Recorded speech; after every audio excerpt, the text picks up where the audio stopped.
diversity and inclusion, but we're going to just blow that up and say, what does that even mean? Is that a meaningful term anymore? Is it just a buzzword that we said 50 times on stage for you guys?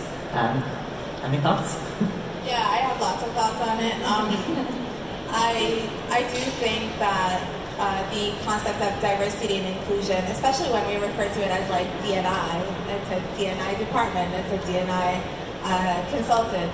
It's very on trend and it looks really good.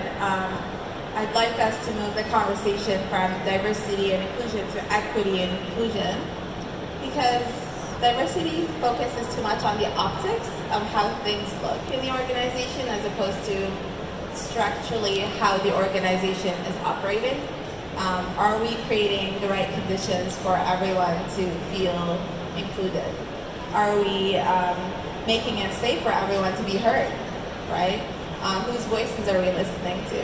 And that's the equity part. With the diversity, it's like, look at our webpage and like, look at our diverse hires.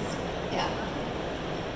The optics thing is very interesting to me because you go to any tech company's website and they have a full diversity and inclusion page. They have their numbers, as we were referring to before, just like these are statistics, and and even those are sometimes inflated. I feel like there was a story about Google recently where like their engineers it was a bait and switch where they were hiring people out of color and then they weren't actually giving them the jobs that were promised to them. So this does become an issue of optics. How do you make sure this is meaningful? It's hard. No, it's like that's a really hard question to answer, and we think about that a lot and talk about it a lot, but I think what's important is talking about it with the companies that you're inviting into your space. So from an events perspective,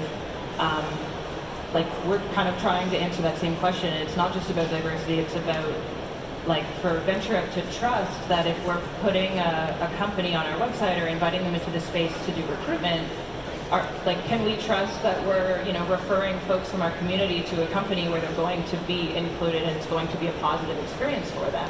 And we try to, we take that very seriously and we try to do as much as we can. And I guess the most concrete example of how we try to enforce that is that we have shifted relationships with sponsors away from sponsorship and to be more just in attendance and engaging with the community, because we've learned that they're not necessarily there yet, and there have been experiences where it wasn't such a positive place for LGBTQ folks to work. And